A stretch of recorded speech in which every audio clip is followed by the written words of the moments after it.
So, good afternoon everyone. Now today we'll finish off the medieval portion. There are a few small things, एक आध light जला दो. There are a few small things missing from, there are a few small things left in medieval, and there are a few small things left in medieval, and then there were a few things missing from modern as well, right? About some 20th century peasant and social movements, right? So that is something that will, pardon? Portuguese, abhi nahi. Portuguese is left a bit, thoda sa. There is 1 point left in the Portuguese. Nahi, Mughals is done. For the Portuguese, no. Mughal is done.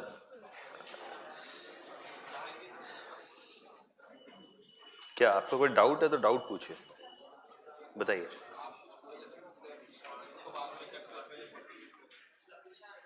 Okay, अच्छा, एक से.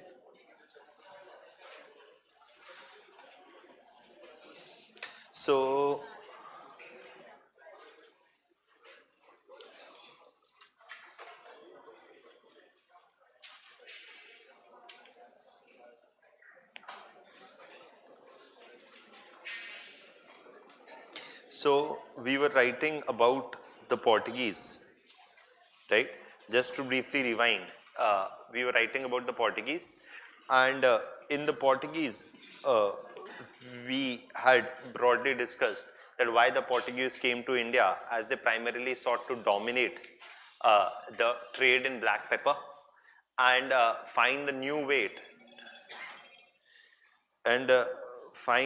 way primarily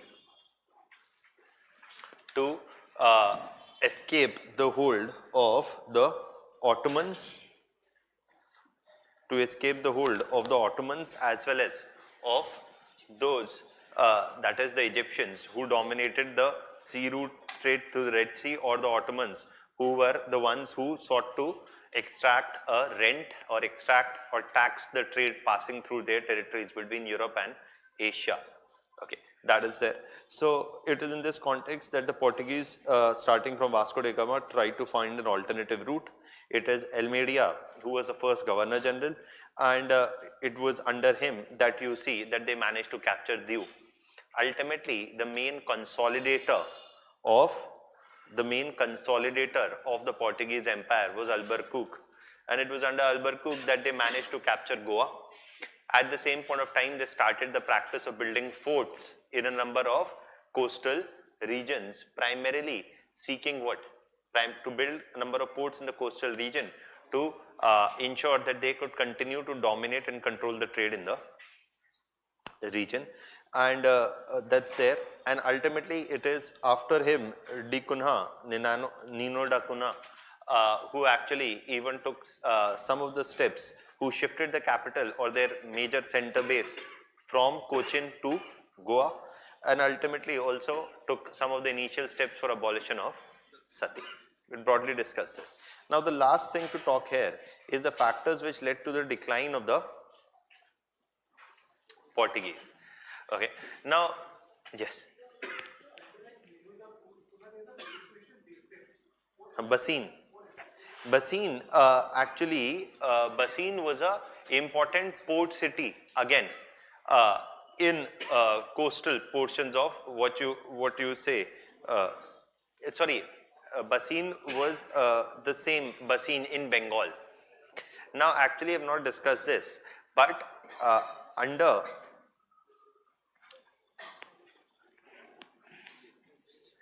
Bassein was actually where? In Bengal.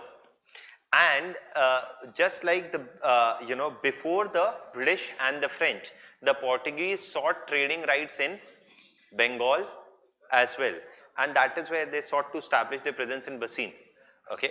And de Cunha, it was under de Cunha that they took steps to establish themselves in Bassein. That's there. That's the relevance of Bassein. Anything else? हाँ अभी रुके, मुंबई वाला angle पे आ जाते हैं अभी कि क्या हुआ मुंबई का और बॉम्बे का क्या हुआ. सी actually what about the Portuguese? Now let me first get into the factors which led to the decline of the Portuguese. There we'll talk about Bombay as well. What is the scene of Bombay in the whole situation? Uh, the first factors which led to the decline of the Portuguese, we talk about 3 or 4 major factors. One of the things is that the Mughals actually, Akbar gave an audience to the Portuguese priests, 2 Portuguese priests, and this was a tradition which was later continued by Jahangir as well. So Akbar and Jahangir both gave a certain audience to the Portuguese priests, something which gave hope to the Portuguese that if they could bring about a religious conversion and convert the Mughal rulers to Christianity, it would help them consolidate their presence in the region. At the same point of time, will be a major success for the Portuguese. So, however, none of this actually happened. Even though Jahangir allowed them to stay over, it really they could not convert, the Mughals. At the same point of time, the Portuguese wanted to monopolize the trade with the East, or they wanted to be the only European power who must be allowed to do trade in the region, and not just the only European power. They were of the opinion that nobody else must be allowed to secure trading rights in the region. But India had, or South Asia at that time, had a long history of having trade relations with everyone. The Arabs, the Egyptians, or for that matter, the Europeans, through land route or through sea route. So, in 1608, 1609, Captain William Hawkins, I don't know whether he is the same Hawkins pressure cooker wale, but he's Captain William Hawkins. He came to what? The port of Surat, and he basically hoped to get trading rights. He's a British individual, and he came with the hope of securing trading rights for the British East India Company under the Mughal Empire in South Asia, starting from Surat onwards in 1607, 1608 onwards. Now the Portuguese said, do not give trading rights to the British. But the Mughal king disregarded, Jahangir disregarded the opinion of the Portuguese.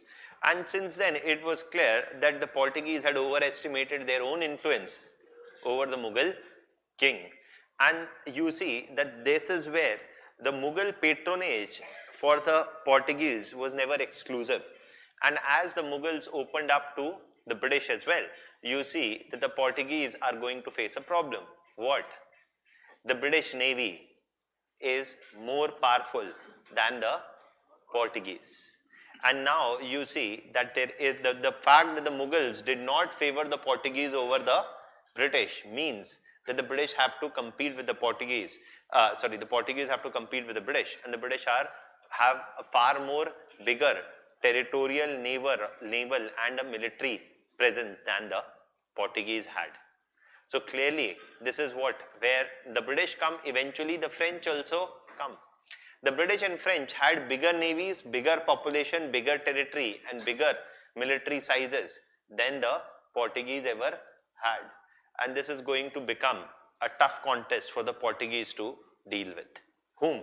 The much bigger the British and the French, who arrived later. The advantage of the Portuguese was that they were the first mover advantage. That they were the first ones to set eyes here. But it was once the British and the French set their eyes towards east, they could not deal with the British and the French competition. So that's one of the first things about the role of Mughals as well as the competition from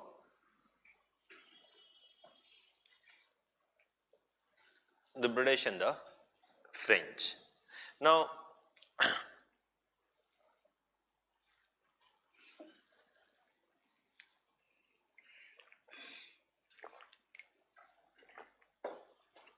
the role of the Mughals and the competition from the British and the French. Now, it is at this point of time that in terms of the role of Mughals, we say, in terms of the role of Mughals, we say that Mughal gave patronage to Portuguese but refused to grant an exclusive monopoly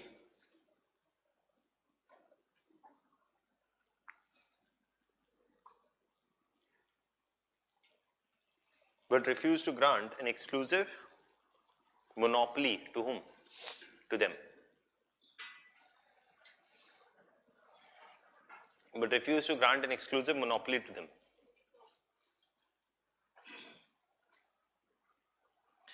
And in 1607, 1608, Captain William Hawkins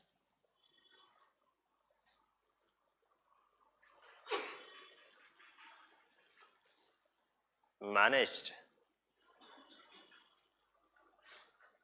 to get trading rights and set up the right to set up a factory in Surat.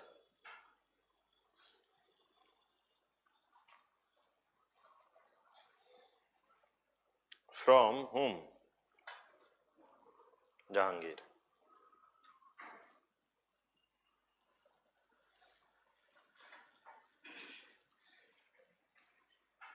From Jahangir. Now, that's about the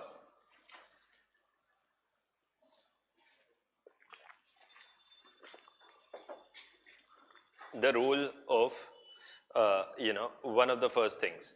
And clearly, the British and the French Navy, the British and eventually the French, who came 1600s onwards, had a much bigger naval and military size. Now, it is at this time, what about the Portuguese? The Portuguese, were clearly now being outsmarted slowly by the British and the French. Then their religious policy had also caused much, the Portuguese, the religious policies had also caused much disaffection with respect to Portuguese, and also led to much criticism of their presence in the region. That's why also the Mughals had partly, their opinion of the Portuguese had underwent a negative change. In the sense, their opinion of the Portuguese had underwent a negative change in this sense that the Portuguese policies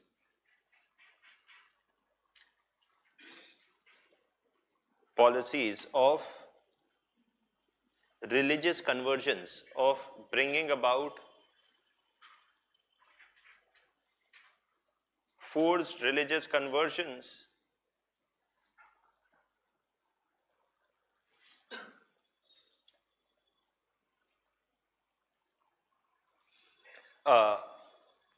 caused much disaffection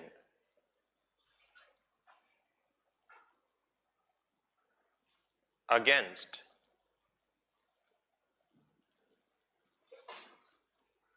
their presence in the region. Competition with British. Already explained, right, that the British and the French who arrived a bit later are the ones. And then there is another aspect of their problem.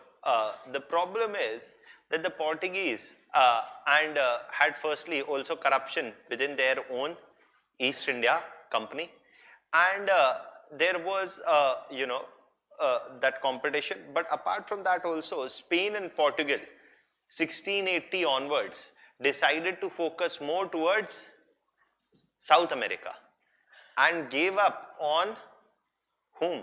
East.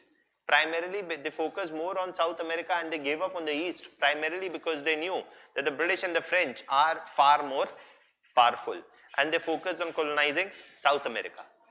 Rather than 1680 onwards, they focused more on South America rather than, on the East. At the same point of time, the Portuguese, King George, I don't know which king, I'm forgetting the name, but King George IV. King George IV was the one who secured a marital alliance with the Portuguese, and the Portuguese gave Bombay as a dowry to the dowry का भी level होता है क्या आप एक car दो car चार car एक बंगला दो बंगला पूरा शहर okay right. So Portuguese handed over Bombay, which was a major port in the region, to whom? To the British at this point of time. And the Portuguese from here on continued to maintain a low profile in the region, not challenging the British or the French. And as they moved away, not challenging the British and the French, you see that this is what ensured that they were allowed to maintain a presence in the region till the very last. The Portuguese were the first and also the last to leave, first to enter and the last to leave India. Okay, 1960-61, Portuguese left India. When India moved in, they threatened to move in the army into Goa. Okay, that is it. One last reason for the decline of the Portuguese is their focus on piracy. Actually, as I told you, that the Portuguese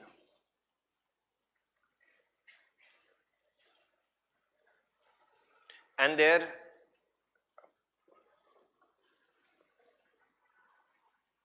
activities linked to piracy also saw. Now, ये piracy वो वाला piracy नहीं है जो आप करते हैं, ये वो बंदूक गोली वाला शिप रॉबिंग पायरेसी और पायरेट्स वो वाला है. Also saw the Mughals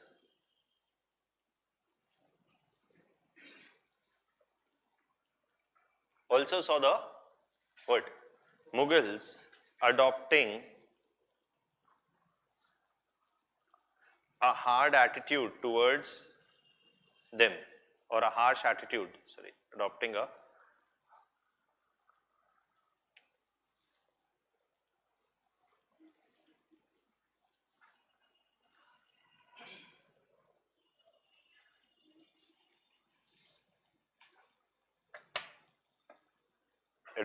harsh attitude towards them.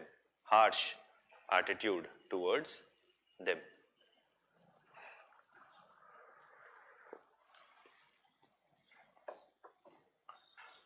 So you get it? All these 3 or 4 are the reasons for the Portuguese decline. Now, any other question you want to ask? By and large, Portuguese is complete. Now, written? Written?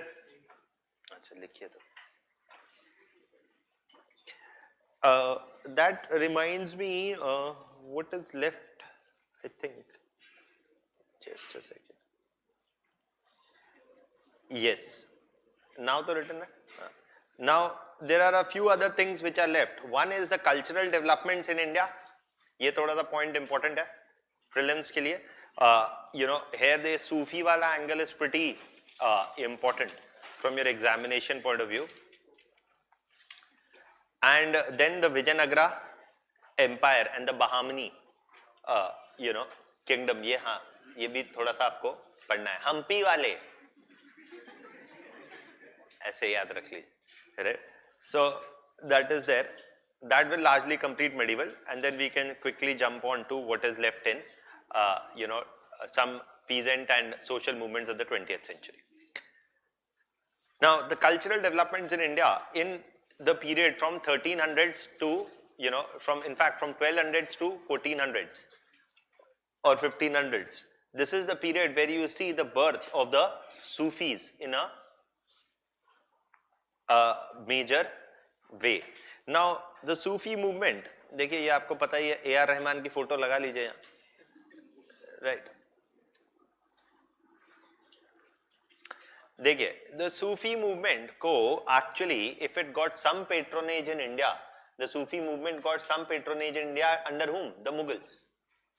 Right? It is under the Mughals that the Sufi, under whom primarily Akbar, that the Sufis got some patronage. And you see the Sufi movement, basically, Sufis were whom? Mystics. And rejected the notion that God could be understood. कई बच्चे होते हैं ऐसा attitude लेते हैं, maths, physics, chemistry, bio, history, किसी भी तरफ ये हमारी समझ के परे है. कौन? God. Sufis are saying rejected the notion that God could be understood with what? Rationality.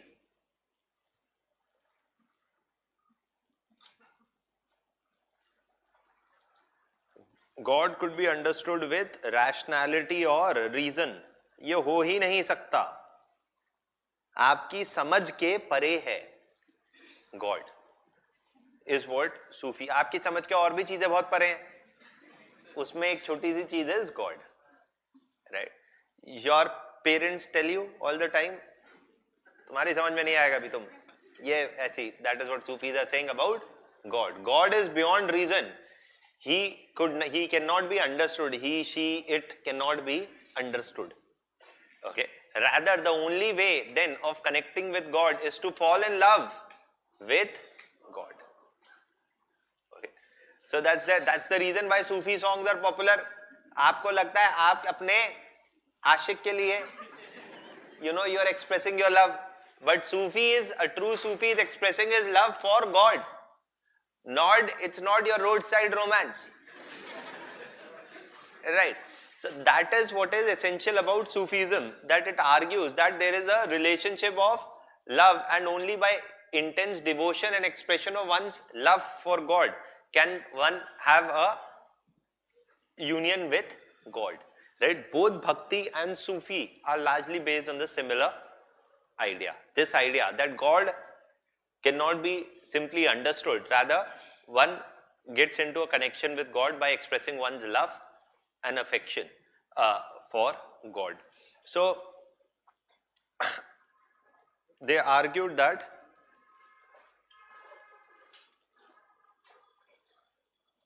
God can only be found with love and devotion. Rabia, who died, and they were both men and women Sufi saints. Rabia was a woman Sufi saint who died in the 18th century. Another Sufi saint who is known about is Mansur bin Halaj. He also died in the 10th century. So these were some of the early Sufi saints. But a major boost to Sufism comes when? In the 13th century onwards, and more so once you see, there is some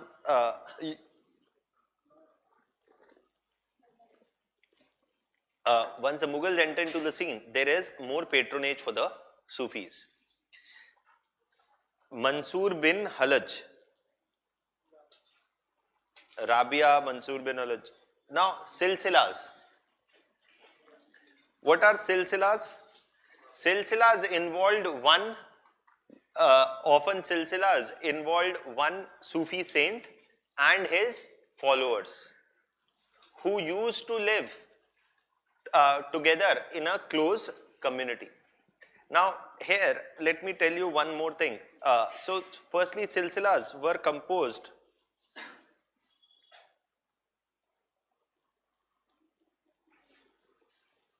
of a Sufi saint. Silsilas were composed of a Sufi saint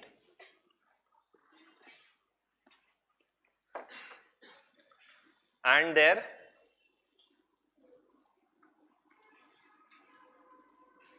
what? Followers, who often lived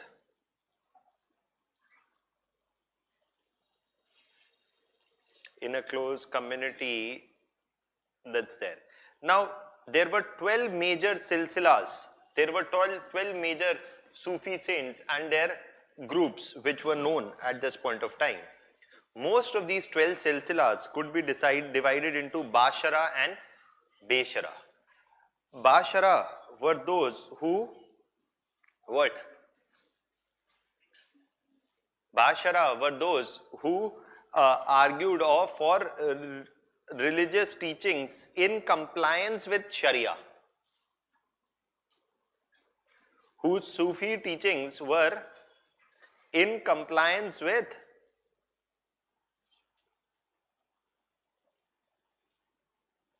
Sharia.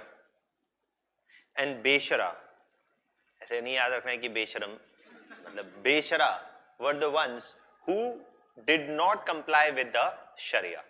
Sharia is that Muslim laws. Okay, देखिए मुझे ज़्यादा वादा नहीं पता है, ठीक है. Simple thing, Sharia, Beshara were the ones who did not comply or who did not recognize the authority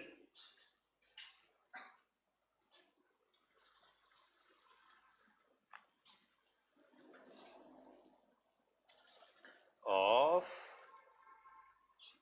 Sharia laws. Now, let me just elaborate a bit here also.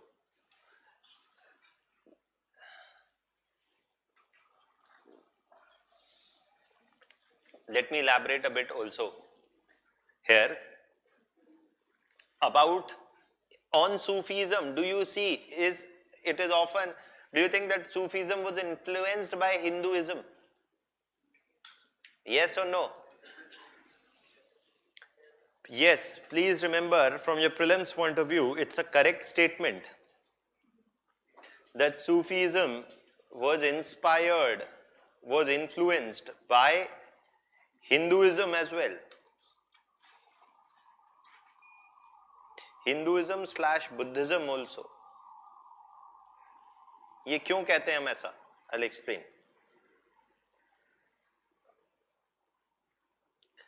Actually, there a number of Sufis also practice what? Controlled breathing. A number of Sufis also practice controlled,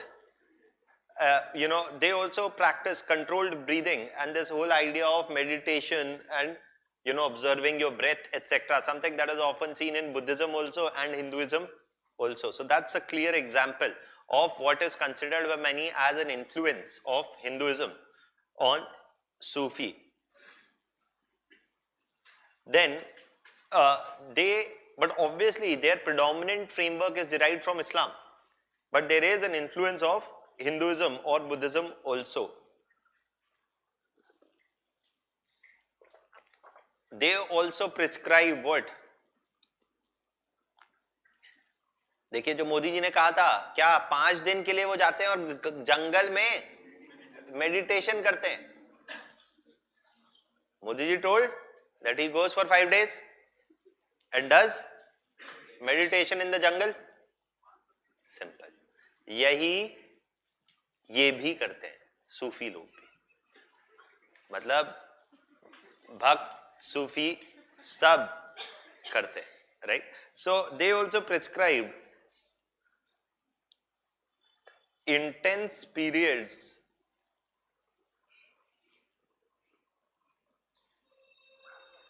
of separation and meditation. So again, many argue that this is also an influence of Buddhism. Chaliye, ab that's one thing as a fact you must know from your prelims point of view. देखिए आप इतना भी याद कर जाएंगे, I have a decent hope कि इसमें से अगर कुछ आएगा तो आप कर देंगे. चिश्ती एंड सोहरवादी सिलसिला, ये कहां से आए? They are the two types of silsila who are types of Bashara, not Beshara. Ba. Matlab, they were in compliance with Sharia.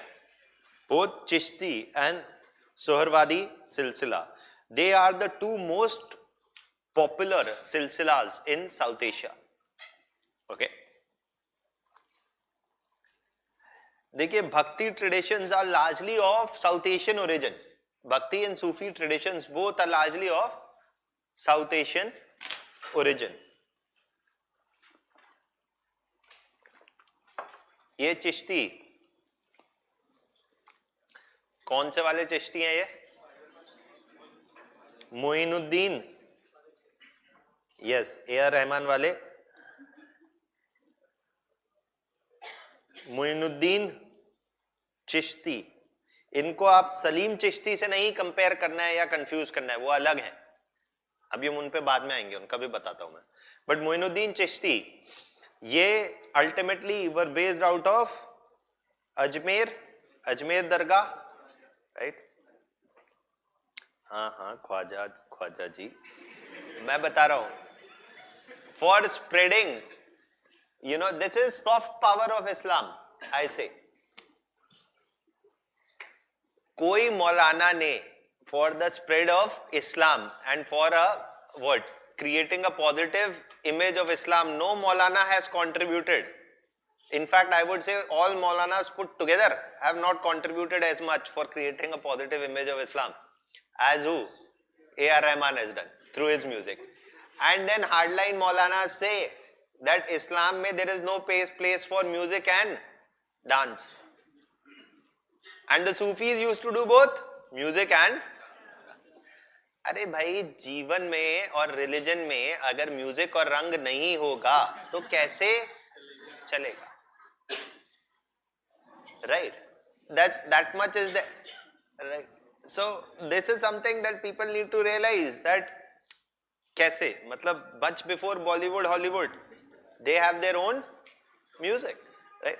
And there are many, and I mean, for example, you look, I mean, I'm forced to say this, in the Indian classical music gharana traditions, there is a long line of Muslims who have been legendary in terms of spreading instrumental and classical music. वो तबले वाले, Zakir Hussain, and that line, you see there are so many other gharanas also, Shehnai wale, Bismillah Khan, and there are many others also. For almost every other classical instrument, you can find one gharana or other of a Muslim origin. Okay, so ऐसा नहीं है. लेकिन as always, there are reactionary elements everywhere, hardline elements everywhere. Some say कि ये नहीं है, compliance में शरिया से ये है वो है. इनको ये तो सब कर रहे हैं. ठीक. Moinuddin Chishti. I'll just give you time. Let me just complete this. So he is based out of Ajmer, and the Ajmer Dargah is ultimately or Moinuddin Chishti. Here what is important is they argued what? They often did not interfere in state politics, or they did not keep a close association with state politics. At the same point of time, they did not keep a close association with state politics. एक और A.R. Rahman के भी बाप, A.R. Rahman अभी कुछ नहीं उनके सामने, वो नुसरत फतेह अली खान. अरे अलग लेवल है वो. राहत देखिए, राहत Fateh Ali Khan is a poor and a cheap copy of Nusrat Fateh Ali Khan. है ना? मतलब आपको, मतलब एक होता है क्लास और एक होता है pretending to be class. Okay, so Nusrat Fateh Ali Khan is class. मतलब Nusrat Ali Khan, if you see his some of the renditions etc. are more than an hour long. एक एक घंटे से भी लंबे हैं. एक तो है जो 2 घंटे का है, मैं तो सुन के, he is singing continuously for 2 hours. हर किसी के बस की बात नहीं है, right? So that is a very different kind of a music, but Nusrat Fateh Ali Khan is contributed more than probably again all Maulanas put together. So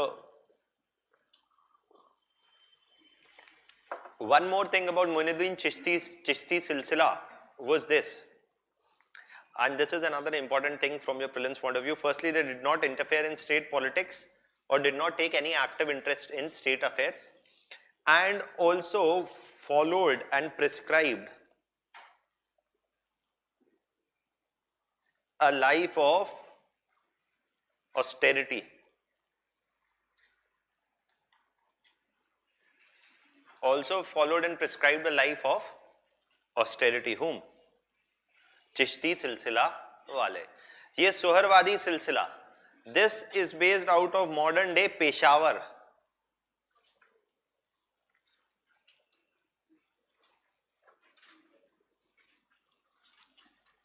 मतलब पाकिस्तान में ये क्या है, they enjoyed state patronage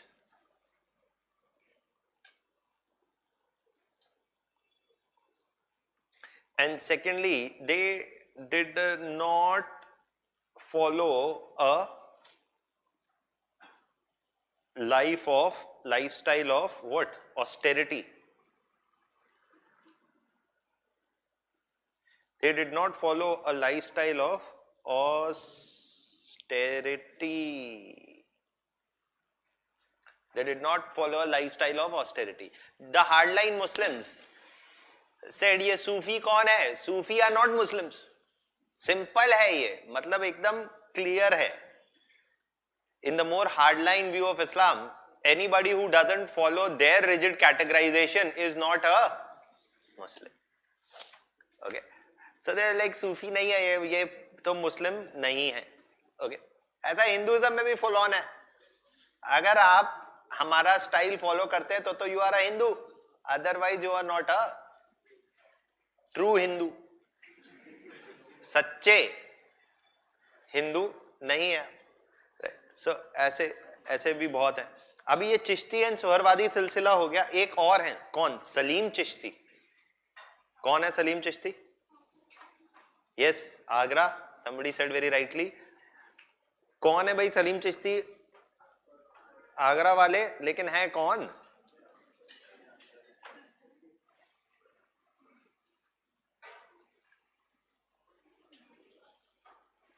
ये भी बड़ा important है prelims के लिए. पता चला आपने सलीम चिश्ती जी को आपने बना दिया मोइनुद्दीन चिश्ती और बोला Salim Chishti is also based out of Ajmer. No, is based out of Agra. It was Salim Chishti who his follower was whom? Akbar. Akbar was a follower of Salim Chishti. Upon his death, Akbar constructed a mausoleum and what is called as the Fatehpur Sikri. Because Salim Chishti used to live very close to where the Fatehpur Sikri was eventually constructed. After his death, in the memory of Salim Chishti, you see the Fatehpur Sikri and the tomb within Fatehpur Sikri of Salim Chishti was constructed. Okay. First, it was made of red sandstone. Then it was made of marble, white marble. आप जाइए, अभी कभी जाएंगे तो अंदर एक है. बाहर से तो Fatehpur Sikri is made of red sandstone. अंदर जहां पे टोम्ब है, it is made of white marble. ये भी प्रीलिम्स के लिए पता होना चाहिए. देखिए, मेरी एक सजेशन है आपको लिए, आप जो भी जरूर देखिए, इंडिया में there are innumerable number of monuments, right? And Delhi में ही बहुत सारे हैं. what is very essential is that you should visit them. And you should visit them, and you should visit them not like a gamar and take selfies. Don't be a gamar. Be a educated visitor. लेकिन अगर आप Instagram वाले भी हैं, कोई बुराई नहीं है. इंस्टाग्राम पे फोटो डालें, अपनी नहीं, मॉन्यूमेंट की, और उसके ऊपर मॉन्यूमेंट के बारे में लिखें, अपने बारे में नहीं.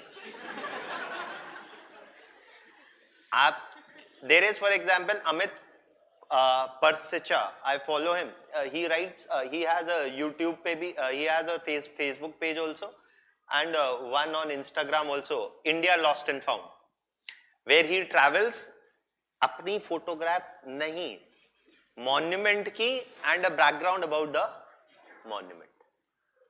अरे कुछ पढ़े लिखों वाला काम करिए, है ना. कार के साथ फोटो डालने से आप महान नहीं बन जाएंगे, ठीक है.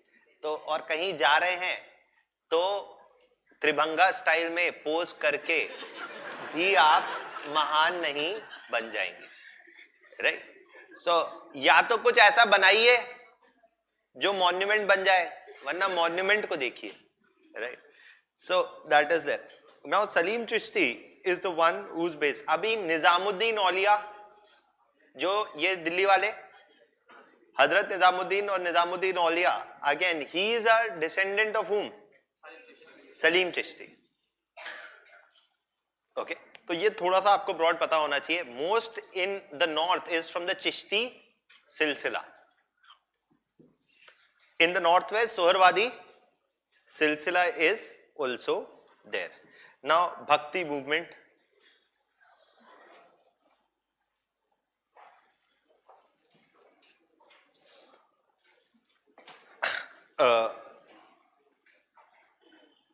अब आ जाइए भक्ति मूवमेंट पे.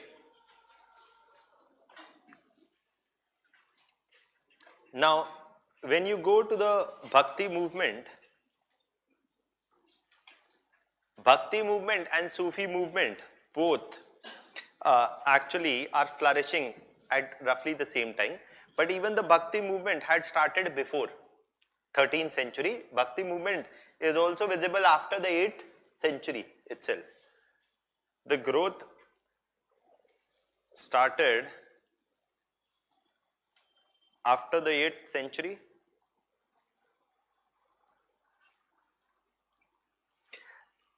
And as Buddhism collapsed or became increasingly difficult to differentiate from Hinduism,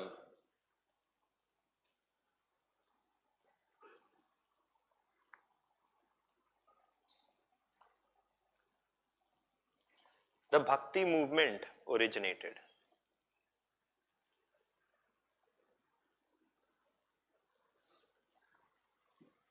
The Bhakti movement originated.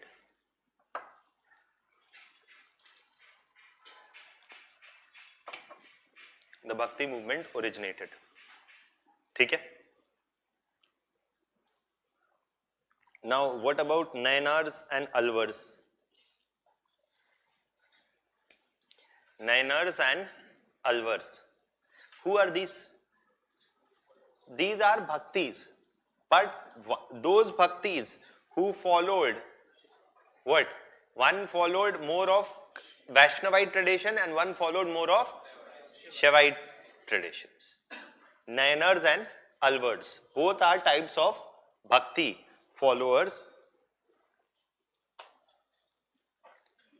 The Vaishnavite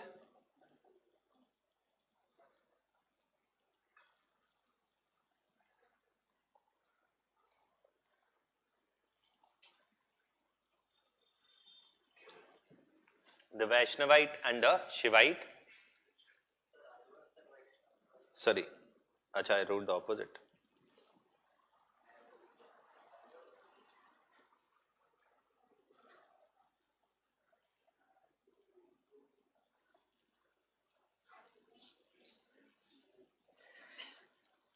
Bhai, language, will they be based in Sanskrit? No. Actually, here's the thing, that the Bhakti movement is largely aiming to have a wider social base, lower social classes or lower social castes as well. So, and as well as women. You know the famous Bhakti poet, saint, what's her name? Mirabai, right? So, it was open to women and lower social castes. And in terms of languages, you see the Hindi or the other local languages, what is important is not Sanskrit. The Bhakti and the Sufi traditions both are largely based in local languages, not in languages of the elites. Okay, so in that context, that's one thing. The two most important saints often talked about, Namdev and Ramananda, both are considered important Bhakti saints. And Ramananda was the major Bhakti saint, and a number of his followers carried the message of Bhakti tradition. And the message of Bhakti tradition is again the same as that of the Sufi tradition, that God cannot be understood, God can be reached through devotion and love. Okay, God cannot be understood. यहीं पर मुझे याद है बार बार Stephen Hawking. Stephen Hawking अलग. So Stephen Hawking said there is no God. Right? Stephen Hawking, अरे भाई वो वाले, right? So right, black hole wale, wo sare wale, that, okay, so I remember this, Stephen Hawking always reminds me of Albert Einstein. What is the similarity? Don't understand anything they say in terms of their core area. So this is that common joke that Albert Einstein met whom? Albert Einstein only wanted to meet one guy in Hollywood, and that was Charlie Chaplin. Yes, that's true. So when Albert Einstein met Charlie Chaplin, Albert Einstein told Charlie Chaplin that I am your big fan, primarily because of one reason, that you are one actor who without saying a word communicates everything, and people can connect with you beyond languages, beyond borders, beyond cultures. So that is why I am your big fan. So Charlie Chaplin said, I am your bigger fan. Because you are more respected, more adored and well received everywhere in the world, even when the world understands nothing about what you say. So that's the kind of thing. That is the thing with Stephen Hawking. I understand nothing about what he says, but he has definitely said something of some significance, जो एक common आदमी की बुद्धि के ऊपर की बात है, मतलब कुछ बड़ा ही कहा होगा. कई लोग बात इतनी छोटी करते हैं. Indian politicians believe that we are fools, that Mamata Banerjee will protect democracy. If Mamata Banerjee is a protector of democracy, then Modi ji is a protector of secularism. इसमें कोई डाउट नहीं है मुझे. Okay. Mamata Banerjee is as much a supporter of democracy as Modi ji is a supporter of secularism. और हमारे माथे पे क्या नहीं लिखा है? Right. So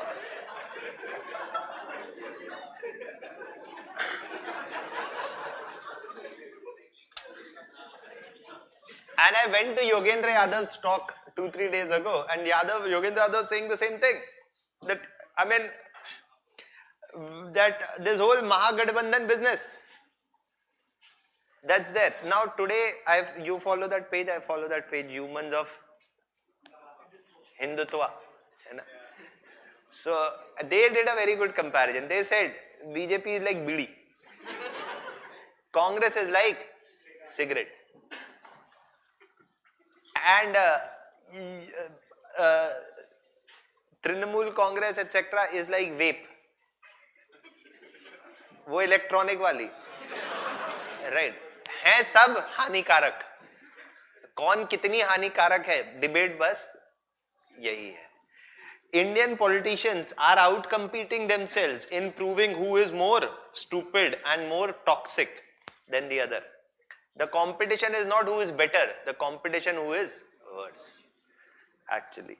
So कोई नहीं, लेकिन ऐसे ही होता है. Ravidas, Kabir and Sadhna, all of these, Ravidas is what, of which origin? Cobbler origin. तभी Sant Ravidas, often when it's talked about, he is considered a bhakti saint, primarily of a lower caste origin. Ravidas Jayanti होती है, right? And this is often celebrated by whom? The lower caste, because Ravidas himself came from the lower caste. Kabir, ये weaver and partly of of a Muslim. देखिए तो ऐसे ही होता है ऐसे लोगों के साथ. Kabir was apparently born in a Muslim family. Her mother basically left her, and he was taken care of by a Hindu family. तो ना ये पूरे हिंदू हो पाए, ना ये मुसलमान, बीच में रह गए. ऐसे लोगों की आजकल कोई जरूरत नहीं है. इनको यही नहीं क्लियर है कि ये हिंदू है कि मुस्लिम. ना हिंदू ऐसे लोग चाहते हैं, ना मुसलमान. सब चाहते हैं कि हमारे खेमे में हो या नहीं. Right, that is there. So cobbler, weaver and sadhana, I am not really sure about their origin, but these are some people of lower caste, lower class origins who revolutionized the bhakti and the Sufi traditions. Okay, that's there about their ideas and teachings. Anything that you want to ask here? Huh? What was the work of silsilas? Was that the silsilas were like cults. The silsilas were like cults in the sense that they helped in spreading the ideas of the bhakti traditions, and they would often operate from a base. That's it. Now, Vijayanagara and Bahamanis. Last thing to be discussed.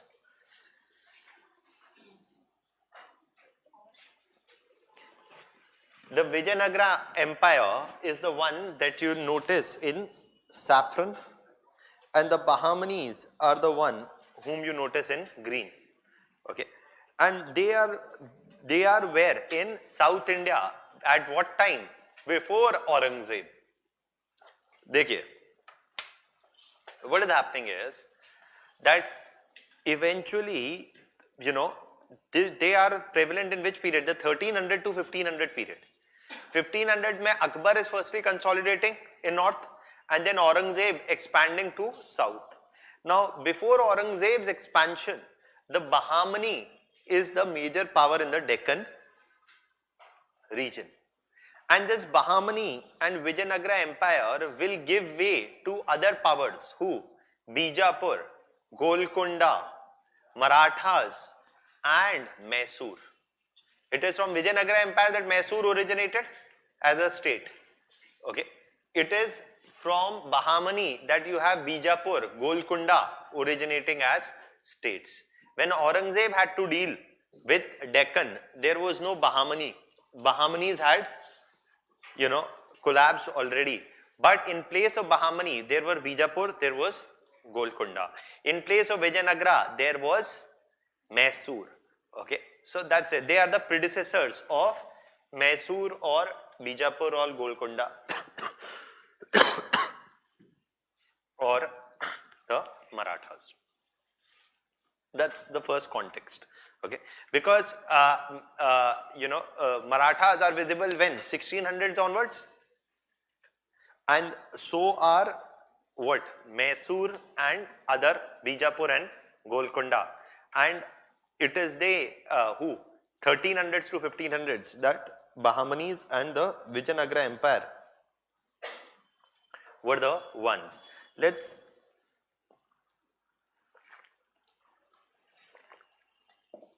now actually there's one more thing that you must know as a context first.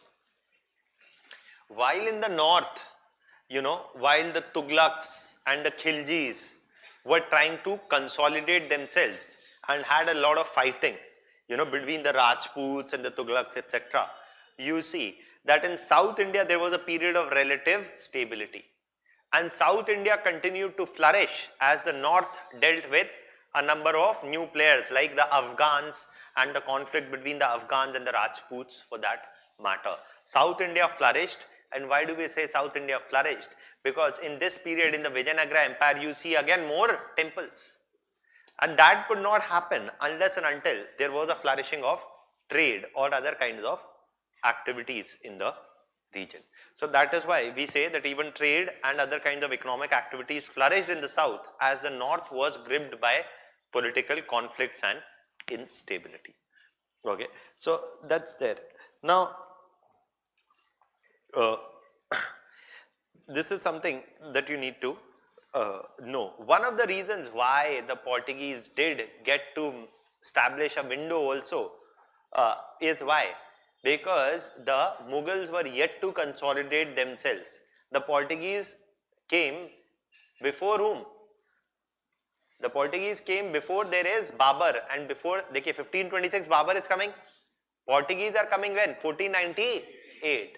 The Portuguese had managed to arrive when? Before the arrival of Mughals.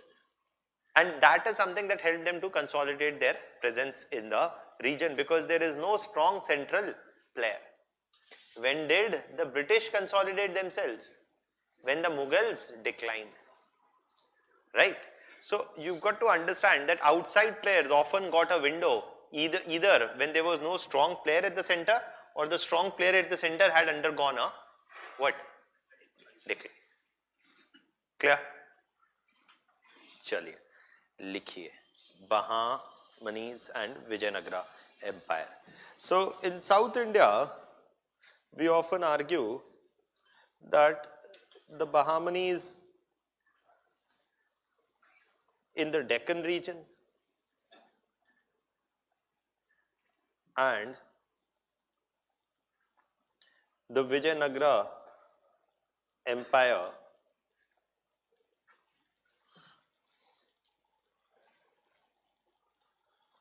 the Krishna Empire in the Krishna region onwards.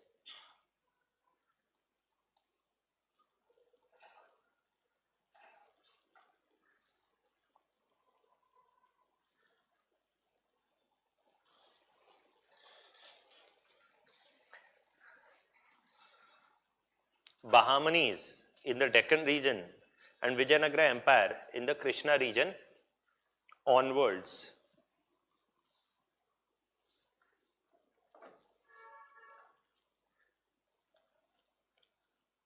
Were the predominant powers of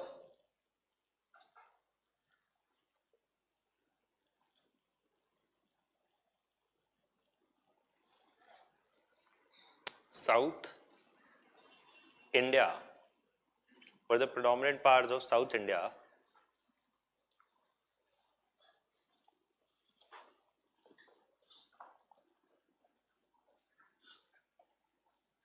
were the predominant powers of South India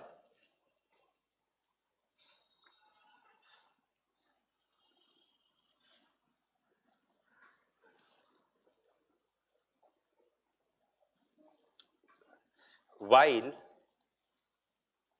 the north was gripped with political instability and conflicts.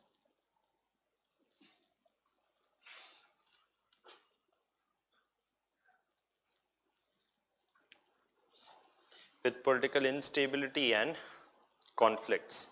The Vijayanagara Empire, but देखिए अभी क्या है, बहामनी और विजयनगरा के बीच में there is love? No. History tells you one thing, neighbors often have a conflicting relationship with each other than an amicable one. And the same is with the Bahamanis and the Vijayanagaras. And their contest was over controlling which region? Their contest was actually over controlling, their contest was often over controlling this region, okay, the Golconda region, and also this is the basin for a number of rivers, Krishna, Godavari, Tungabhadra. All this region was a delta region and their conflict was over controlling this region between whom? The Bahamanis and the Vijayanagara Empire. They often involved a fighting over the control of this region, the Warangal region, and predominantly the regions where there is the delta of the Krishna and the Godavari. So that's one of the things that you also need to know, that the Vijayanagara Empire formed in 1346 and the Bahamani Kingdom formed in 1347 often had repeated prolonged conflicts over expansion of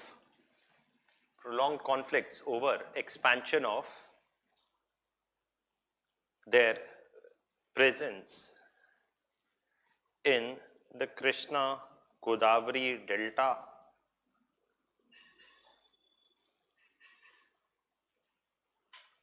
and the Tungabhadra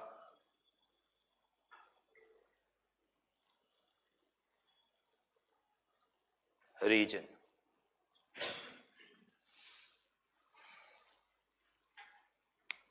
The Bahamani Kingdom of 1347.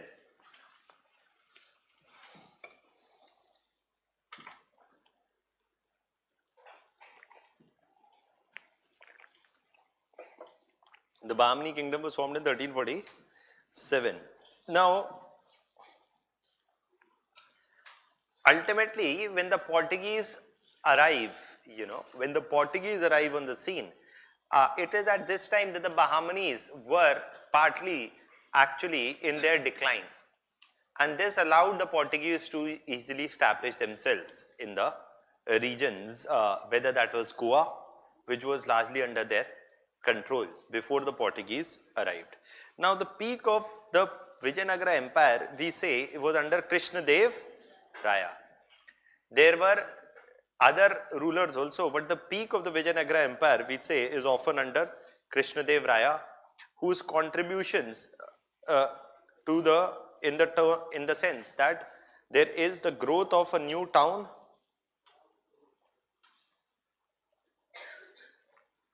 city by the name of Vijayanagara itself, right? And in terms of literature also,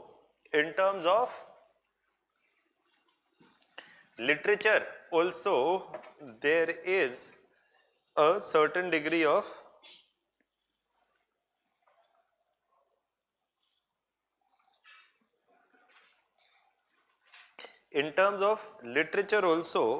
there is Krishna Dev Raya.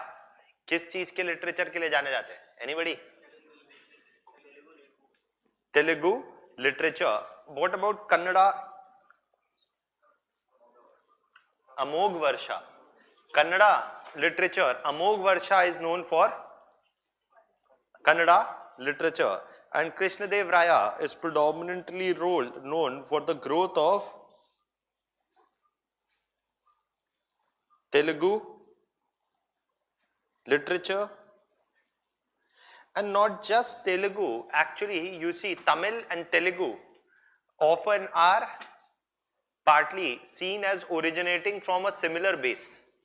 Tamil and Telugu often are seen originating from a similar base. If you see, Tamil, Telugu and Kannada are very I mean, if somebody knows one language fluently, it is relatively easier for them to make sense of the other three languages. Malayali is very different, but Tamil, Telugu and Kannada, there is a certain degree of similarity also between the two. So indirectly that helped in the growth of other languages also, but predominantly the growth of Telugu literature, because Krishnadev Raya himself wrote a number of works in the Telugu literature. That is also something that you must know. Now, what about the Battle of Banihati? Now, this Battle of Banihati is considered very important, primarily why?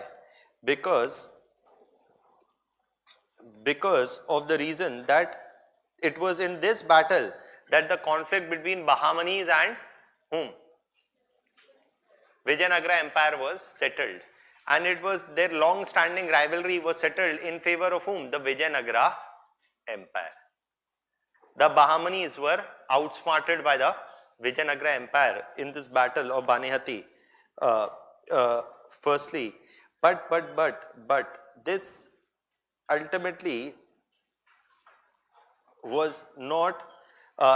It initially seemed in this battle that Vijayanagara Empire will outsmart Bahamanis. It did seem eventually that, but eventually the Bahamanis did manage to outsmart Vijayanagara. So what you need to remember from your prelims point of view specifically, that just जो concluding line आपको याद रखनी है वो यही है, that it is in the battle of Banihati that eventually, what actually I'm not telling you to the details, because the rulers of Bijapur, Golconda, Warangal, they joined hands with the Bahamanis against the Vijayanagara Empire. After initially Vijayanagara Empire started winning, the result was that they formed a Mahagathbandhan. Who? The Bahamanis along with the other smaller local rulers in the Warangal region, against whom? Vijayanagara, and managed to subdue the Vijayanagara Empire. So please remember from your prelims point of view that in the battle of Banihati, the Bahamanis along with Warangal subdued the Vijayanagara Empire, which eventually contributed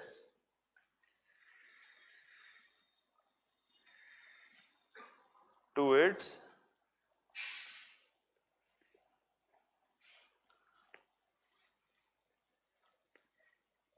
decline.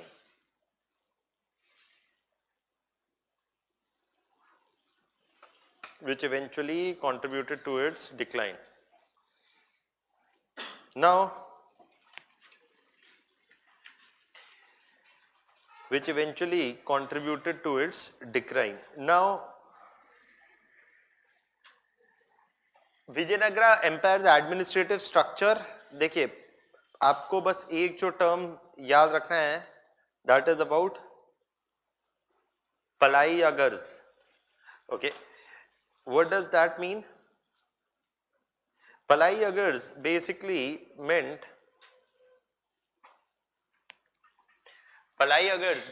meant those who were responsible for those who were military chiefs. Again, this is the term for those military chiefs who were granted a land. It's actually the term very similar to Mansabdari. Okay, so Palaigars or Nayaks were the guns. Who were they? They were military chiefs. Often granted what? Granted a land. Were military chiefs often granted a land?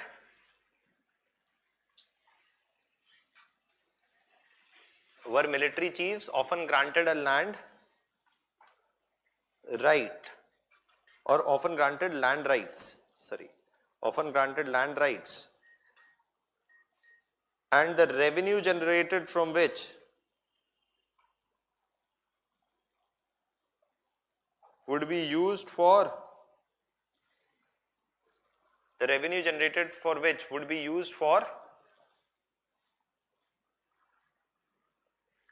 Maintenance of troops.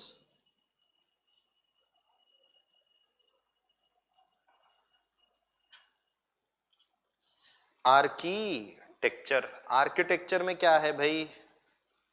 What is this? Horse driven chariot.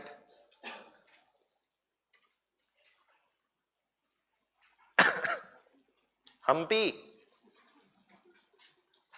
This horse driven chariot is found where? Hampi. And this is another photograph of the same horse driven. This is another photograph of Hampi. Okay, both of them are photographs of Hampi, and they are considered exquisite for their carving out and their style. And their style is which style? Sorry, not horse driven, elephant driven. ये elephant है, थोड़ा elephant का size छोटा है, but elephant है. Okay, so that's there. Now one of the things is the style is neither Dravida nor Nagara. It's a mixture of both, which is the Vesara style that is found in Hampi. Okay, one more thing is ancient में Monday I'll be taking that class in the morning 8 to 2 for in the crash course for that the QEP wala, that for ancient where we had stopped, from where I'll take in on Monday. Okay, that's there. Tomorrow ma'am is taking class. Okay, and you will get a mail if needed. I'll also take a class after that. Now basically what we're going to begin with very soon is going to be a discussion. Modern Indian history is complete, right? अभी ये medieval भी आपको हो गया. अभी क्या? World history. World history is something that we'll be starting off very soon. Probably either this week itself or next week. Somewhere we'll start off with world history, and that's something which is important from your mains point of view. And I personally think there will be 2-3 questions this time in the mains from world history, because पिछले साल कुछ नहीं आया. जब कुछ नहीं आया, so that is the time when people become complacent कि अरे इस बार नहीं आया तो अगली बार भी नहीं आएगा. मतलब अगली बार जरूर आएगा. Okay, so world history का नंबर आएगा. So that is there. So there will be, in my hunch, out of 3 things, there will be a question in world history this year. One is on either the communist revolution or the Chinese decolonization, or one could say opium war. ये सारी जो भी चीजें China में, communist revolution, opium wars, whatever. Either a question will come from there, or from French Revolution, or from either from French Revolution or from communism and China, or World War I. Definitely, very high chance, 100 years of World War I. So ये तो आ ही सकते हैं इन तीनों में से कुछ ना कुछ.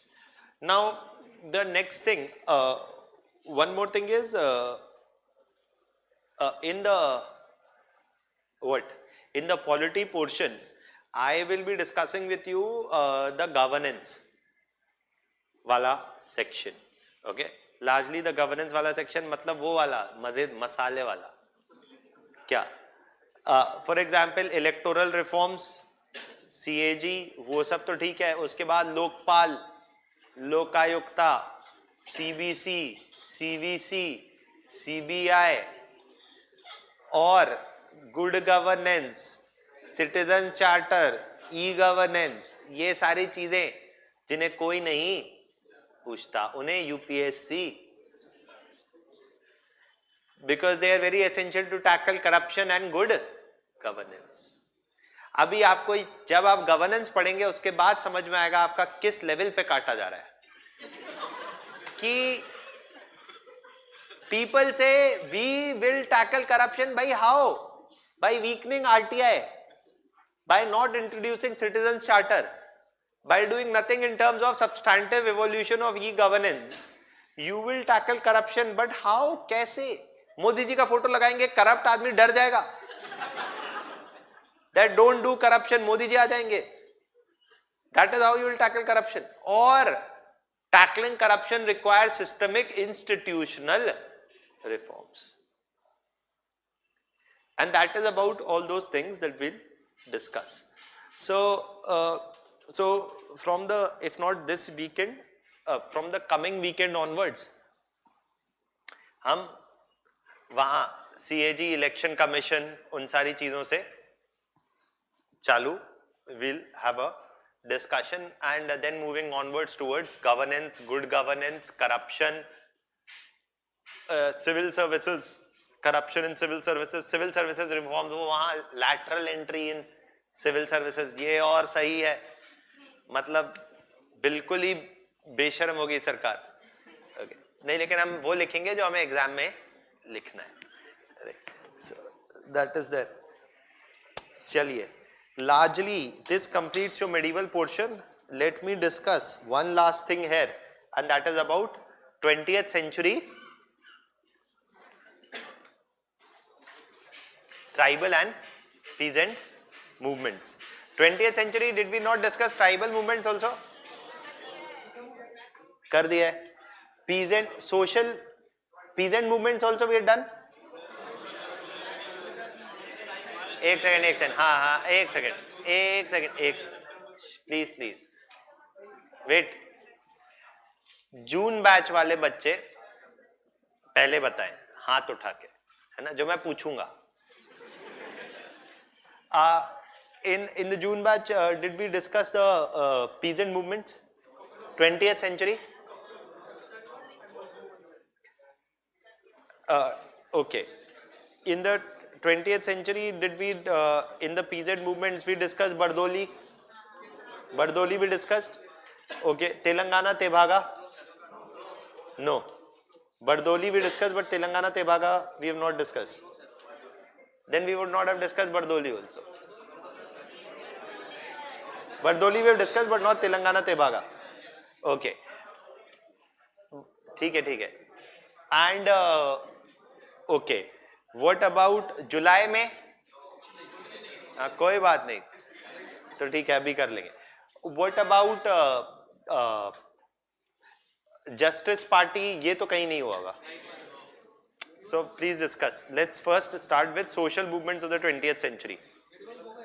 हाँ?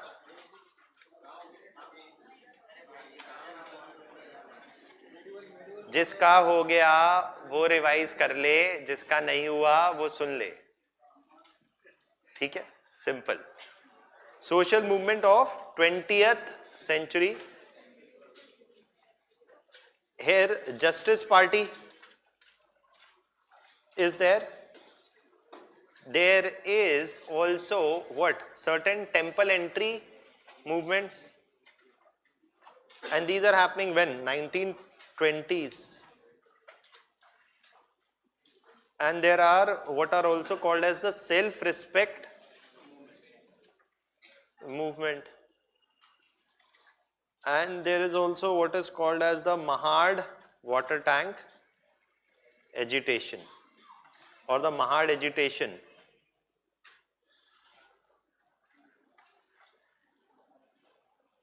Of 1927. हो सकता है इसमें से कुछ हुआ हो, कुछ नहीं हुआ हो. Then I am और कुछ भी नहीं हुआ हो. And then also we'll talk about some women, All India Women's Conference and all those things. Okay.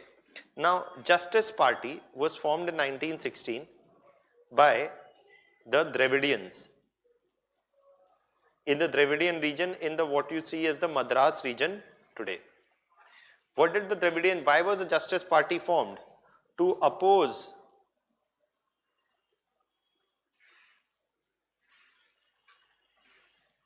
the domination of the Sanskrit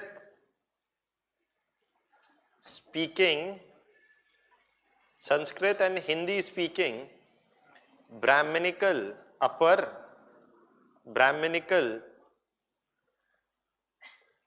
caste groups. Actually, in Madras, for example, the Brahmins, in Madras, for example, the Tamil Brahmins, the Brahmins constituted 10% of the population, but dominated over, had a control over 50% of the government jobs and higher education. So, the Dravidians were whom? The Dravidians were the ones who were non-Sanskrit speaking, non-Sanskrit or non-Hindi speaking population. And it does not mean that Dravidians were always poor. No, it's not that the Dravidians were always poor, but they were non-Sanskrit speaking and non-Hindi speaking groups. A number of them, and they lacked a major share, or lacked, they are the majority population, but they were the majority population, and a number of them were also big landowners. Jaise kaun? A number of them were themselves big landowners. For example, whom? A number of them were also big landowners. Jaise who? What can you think of? Reddys. Right? In the Andhra region, the coastal big landowners, for example, the Reddys, were themselves Dravidians. Or you even see in Kerala, just like you have the Nayars, which are today considered upper class, they were also non-Brahmins, okay, to begin with. So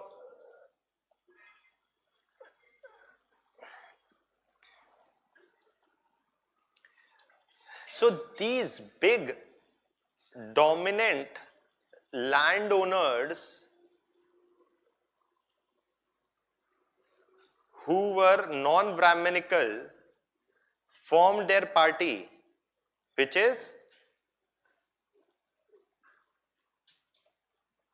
was the Justice Party.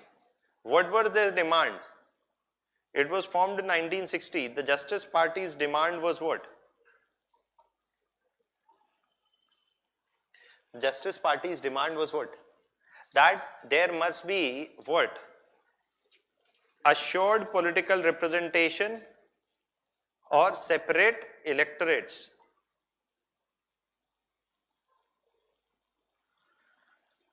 Separate electorates. For whom? For Dravidians. They must have reservation in the legislative council and jobs.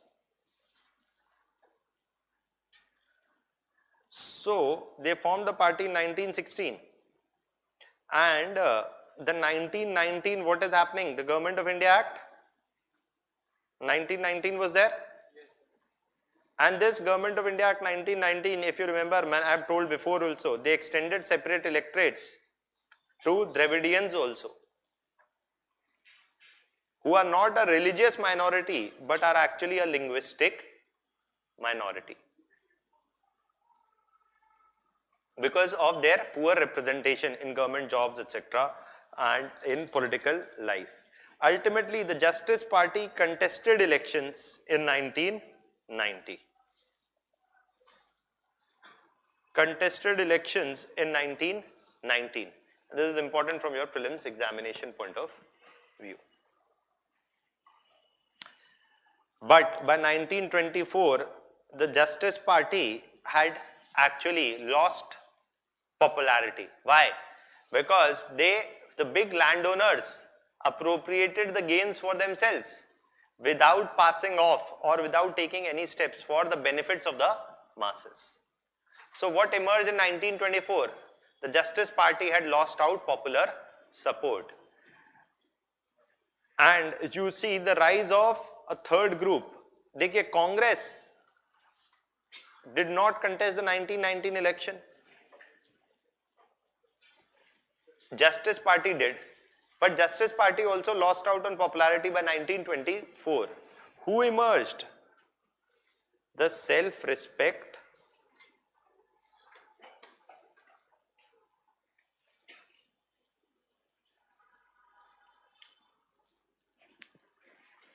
movement. The self-respect movement was Dravidian in origin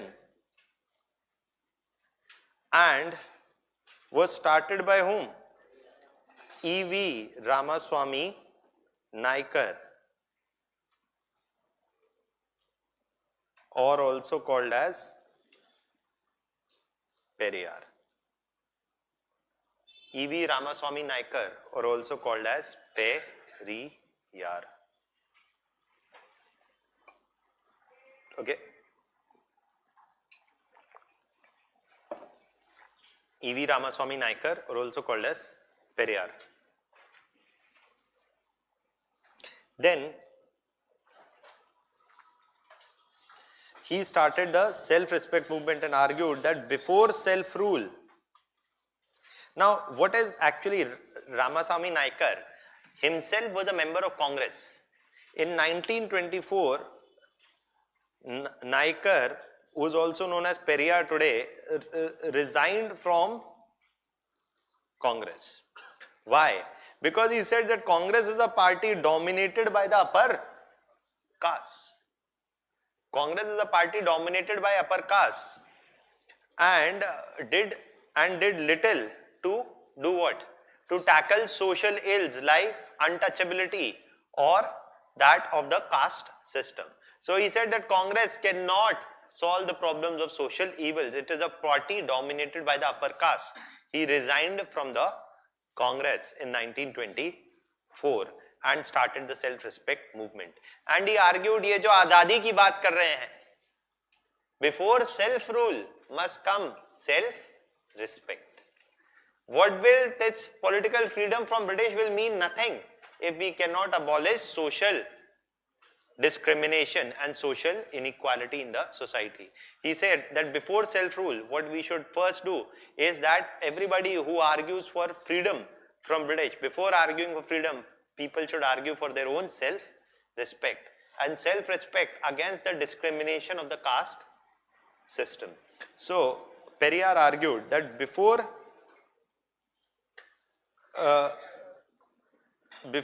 attaining political freedom, it was necessary to attain social freedom, or before self-rule,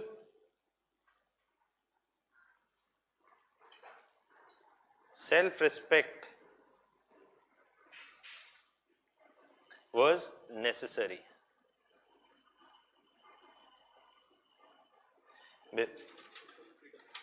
Before attaining political freedom, it was necessary to attain social freedom, or before self-rule, self-respect was necessary. Next, Periyar is saying what? That Periyar is a radical social reformer. He was a radical social reformer. How? Because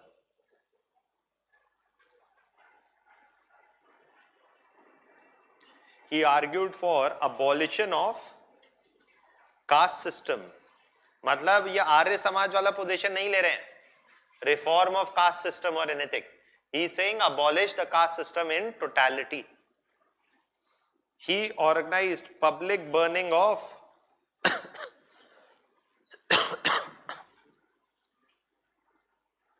Manu Smritis. He organized public burning of Manu Smriti. He organized public burning of Manu Smriti, which is the religious book, which was the religious book which often sanctioned caste differentiation. or which prescribe different punishments for different caste groups for the same crime. So they said that such kind of ideas of Manusmriti go against the idea of equality before the law and go against the idea of creating an equal society. So the public burning of Manusmriti was also organized by them. Also, what did they do? Apart from abolition of caste system and public burning of Manusmriti, one more thing is there. What?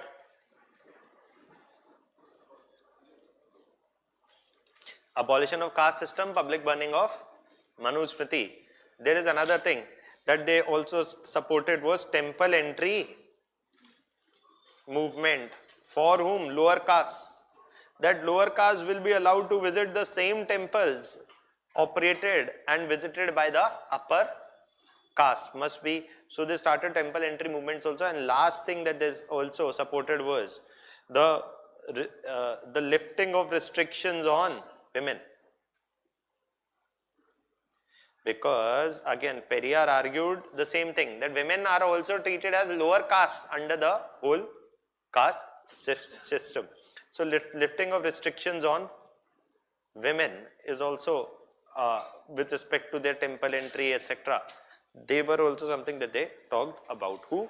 Periyar and his self-respect movement.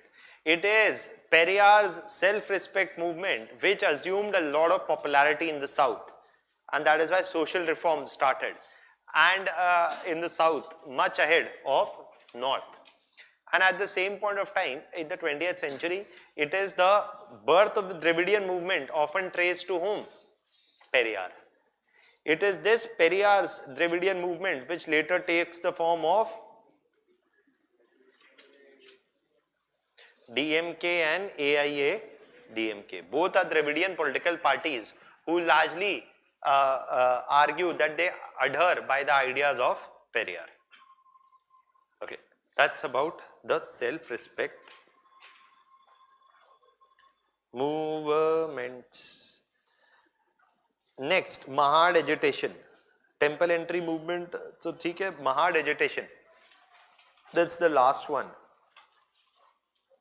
Is a major social reform movement started by whom? Ambedkar. I have told before also. This was started in the Mahad district, where? In Maharashtra. Now, what was the demand? Dekhiye, the demand of this movement started by Ambedkar. Ambedkar, with roughly 5,000 of his followers, started the Mahad water tank agitation. Their demand was that lower caste individuals must be granted equal access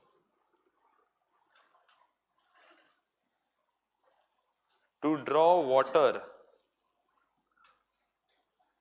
from the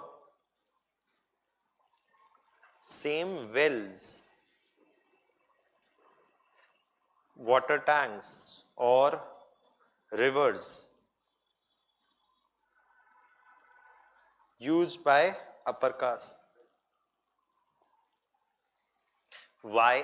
Because often the better water sources, the more pure, the clean water sources, the upper caste reserved for themselves. And they said that the lower caste can't use these water sources. Why? Because the lower castes are polluted, they will pollute the water. Okay. And the upper, and this will hamper, the life and livelihood of the upper caste. So their ideas were based on purity and pollution, and which denied them access to drinking water, safe drinking water facilities also. That is why Ambedkar argued that the position of a dog is better than the position of a lower caste individual in the Hindu society, because even a dog can drink water from the same river stream, but not the lower caste individual. So he started the Mahad agitation demanding equal access, and ultimately this was granted following a British intervention and a mass public protest that they actually carried out here in 1927. So that is what was about Mahad water tank or Mahad agitation. one of the biggest backward caste movements of the early 20th century. Next, so these are some of the social movements that you must know about. Now, what about a few other things here? One of the few other things that you must know is about the peasant movements of the 20th century.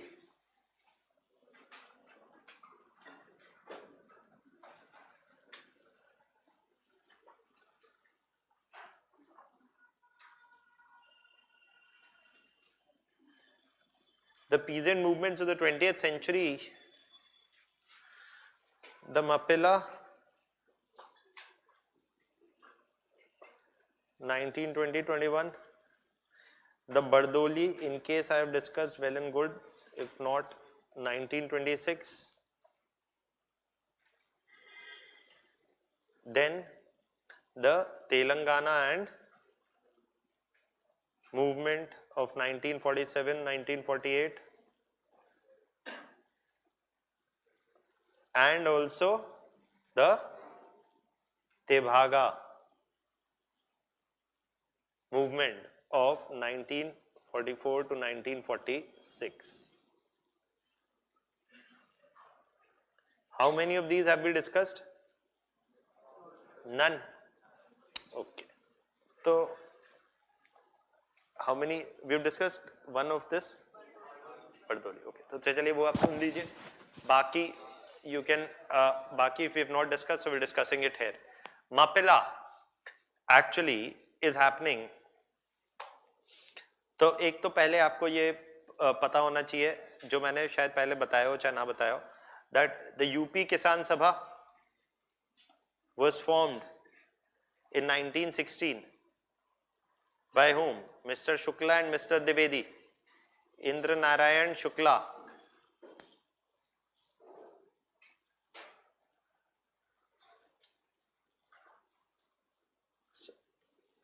Narayan Shukla and Indra Dwivedi, जो भी है नारायण, अरे मैं तो ऐसे mister Shukla and mister Dwivedi,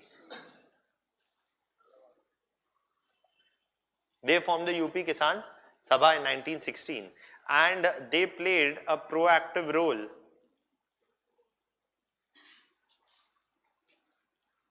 in picking up peasant issues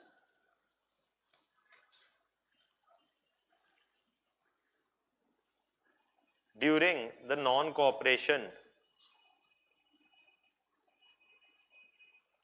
movement in 1920-21. Similarly, there is another Kisan Sabha, All India Kisan Sabha. All India Kisan Sabha formed in 1936. Sahajanand, Saraswati and N.D. Ranga, they formed the All India Kisan Sabha in 1936, which was a pan-Indian organization,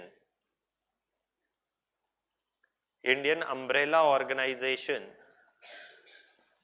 to bring together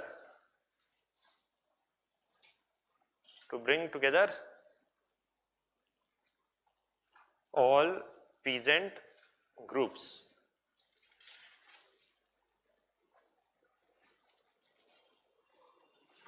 All India Kisan Sabha. Okay, and what did they do? They influenced Congress policies on peasant issues in the 1937 elections. Remember?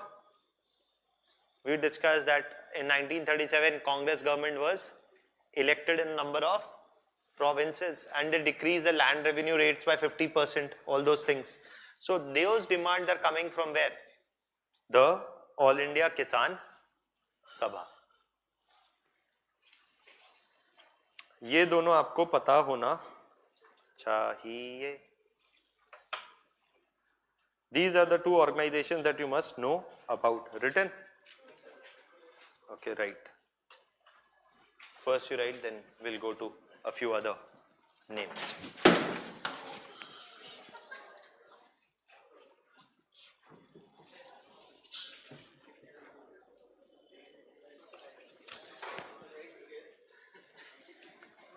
नहीं तो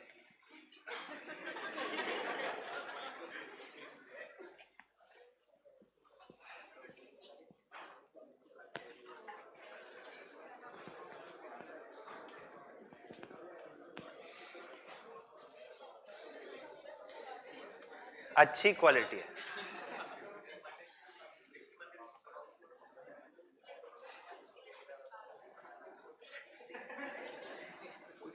Quick response team.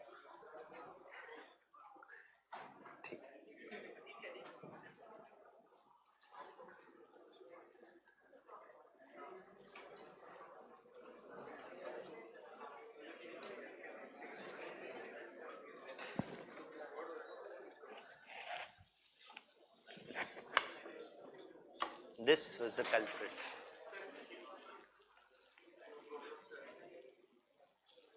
हटा ही देते थे.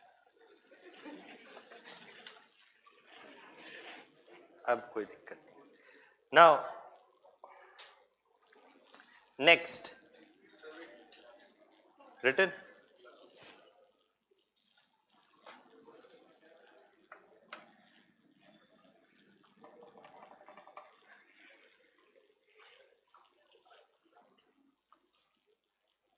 चलिए. Now, let's start one by one with Mapila. In case you know, well and good. Otherwise, just hear it out. देखिए, Mapila revolt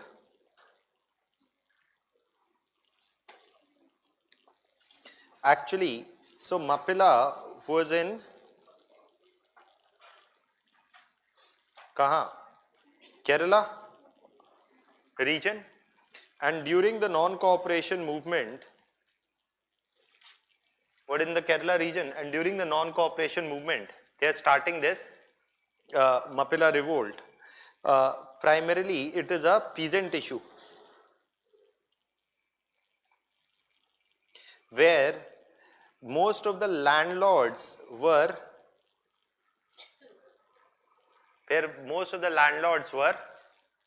big.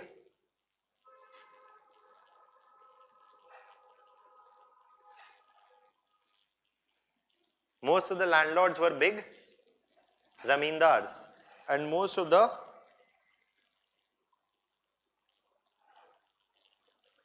landlords were big zamindars, and most of the peasants were most of the landlords were actually Hindu zamindars,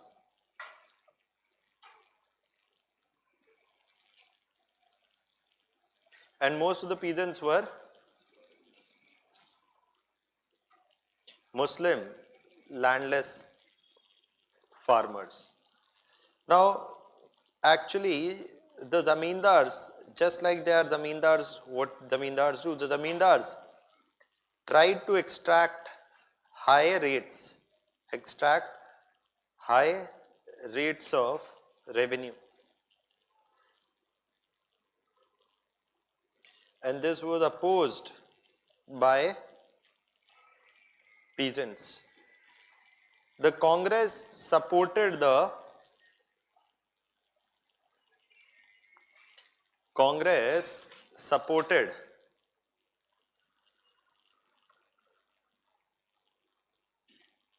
the Mapila revolt initially,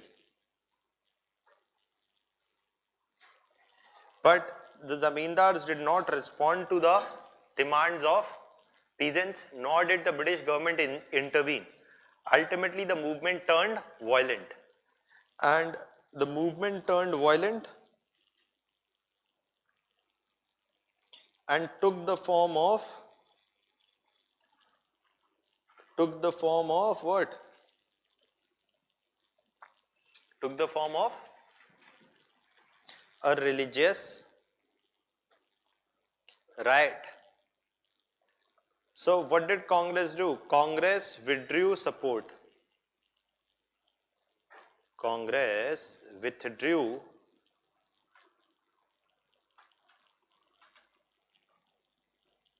support. Congress withdrew support from Mapila.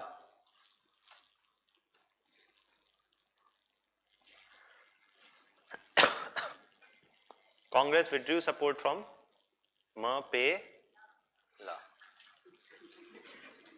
So Congress withdrew support from Mapila revolt.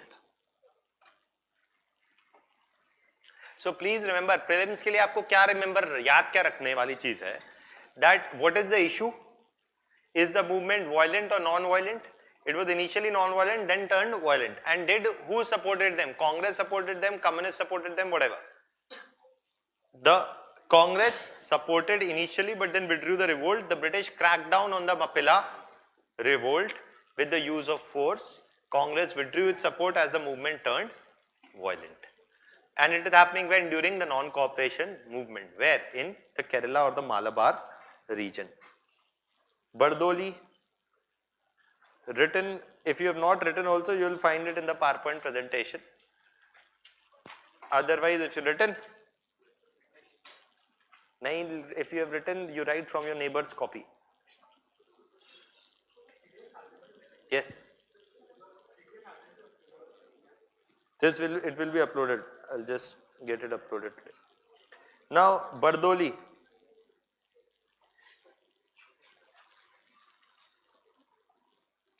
What is Bardoli saying? Bardoli is in Gujarat. It was for this revolt, it was for the Bardoli Satyagraha that happened under Gandhi and Patel's leadership. That Patel's leadership was important, and Patel was given the title of Sardar for his role in the Bardoli Satyagraha. The issue was that the British government proposed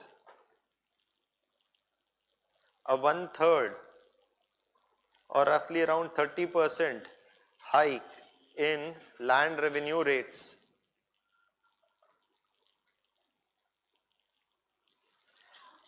But there was no major increase in productivity or income. But still the government was proposing a 1/3 hike in revenue rates, increasing the burden of taxation on the peasantry. So British government proposed a 1/3 or 30% hike in land revenue rates.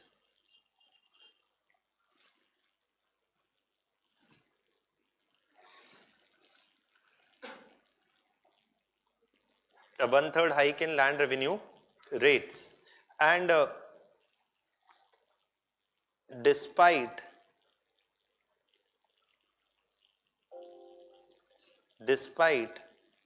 no increase in agricultural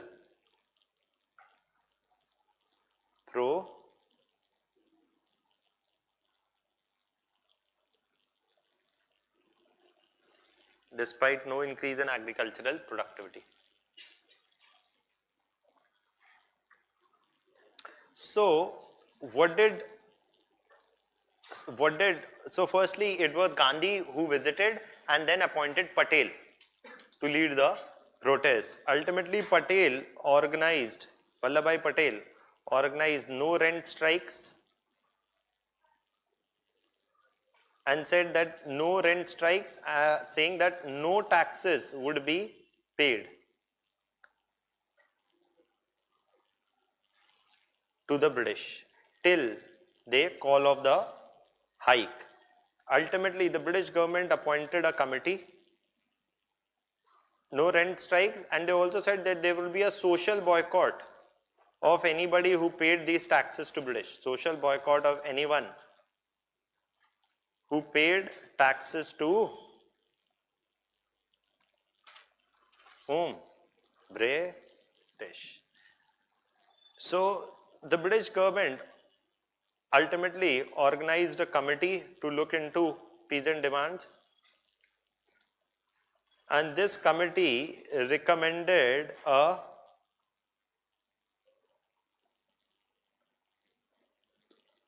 This committee recommended a 5% hike in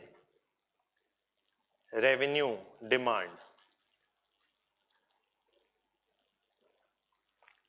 So we say that the Bardoli Satyagraha actually succeeded. The Bardoli Satyagraha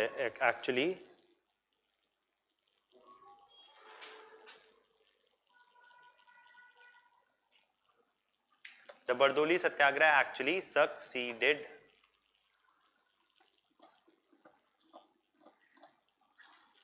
The Bardoli Satyagraha actually succeeded in meeting its demand, and it was what? A non-violent Satyagraha. And Congress again. So please remember, will the Bardoli Satyagraha demand abolition of zamindari? No. वही बात है, वो option कभी टिक नहीं करना है. They are opposing the proposed revenue hikes. That's there. Written. So Bardoli also we did. Telangana and Tebhaga. Two more. Between you and Azadi.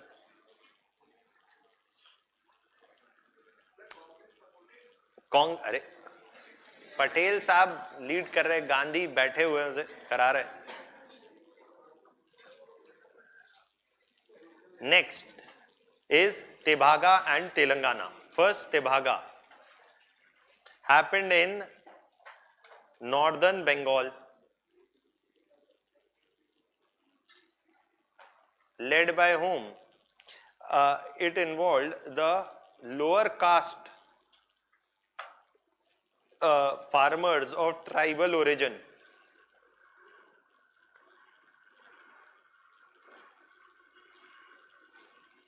Rajbanshi tribe.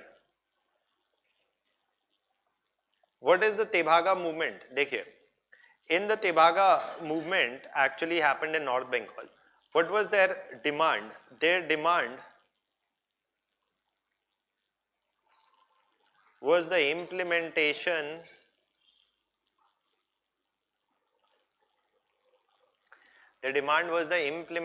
of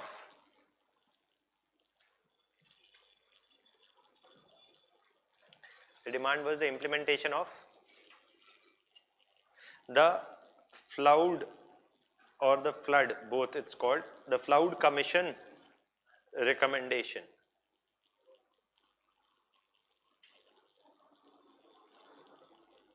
What was the Flood Commission recommendation? Actually, I'll come to that in a minute. Now, the issue was that the total produce was divided, the produce was often divided into two parts. One part went to whom? The zamindar or the jagirdar, and one part went to whom? The bargadar or the peasant. 50-50. Britannia 50-50. 50% to the peasant and 50% to the zamindar. This is how the total produce was often shared between the zamindar and the peasant. 50-50. But the Flood Commission had recommended that this must be changed. The total produce must be divided not in two parts but in three parts.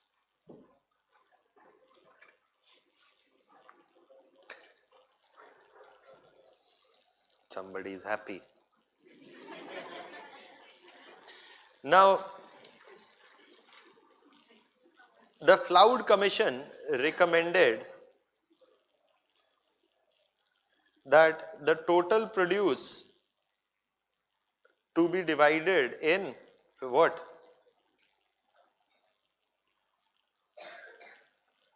3 parts, where there will be one part to be given to whom? The zamindar, and 2 parts must be given to the peasant. One part to the zamindar and 2 parts to the peasant. So what will this do? Here the ratio is half is to half. Here the ratio will become 2/3 is to 1/3. So what is the Flood Commission recommending? The ratio of zamindar must be decreased from 1/2 to 1/3. CSAT. Simple. Zamindar का ratio must be decreased from 1/2 to 1/3. 3 भाग te bhaga. 2 parts to the peasant and 1 parts to the zamindar. That is what is the demand of the Tebhaga movement. It is supported by whom? The communists. Simple बात है, communist होगा तो violent होगा, non violent? Violent. It turned violent. Congress has no role with the Tebhaga movement. The movement was not very successful. This movement was not very successful, though they demanded the implementation of the Flood Commission, which was a government appointed commission, the implementation of its report. Okay, that is what, ये prelims में question आया हुआ है Tebhaga पे. There was a question before on Tebhaga movement. What was the issue of the Tebhaga movement? Increase the share of the peasant from 1/2 to 2/3. No, it wasn't implemented. Last, Telangana has got nothing to do with the creation of a Telangana. As I always say, है ना? या नहीं आपने पता चला option में Telangana movement was demanding the creation of Telangana, आपने मार दिया. The Telangana movement was based in the region of Telangana. That is why it is called this. What was the issue? It is a peasant issue.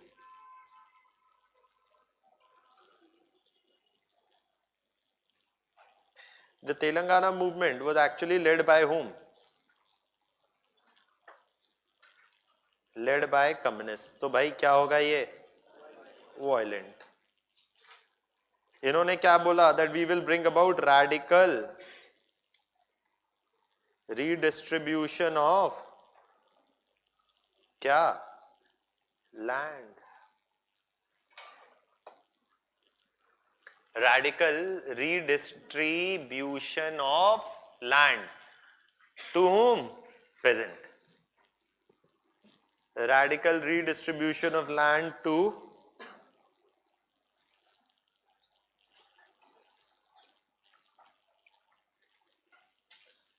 peasants.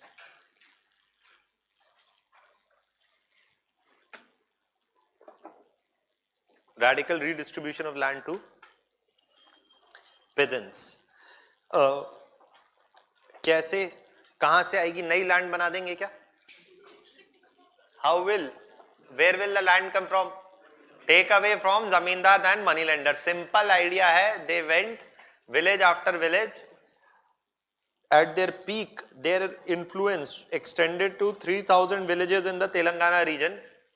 Simple idea, go to the zamindar's house, burn his land record, go to moneylender house, burn his money lending records. If they oppose, kill them also.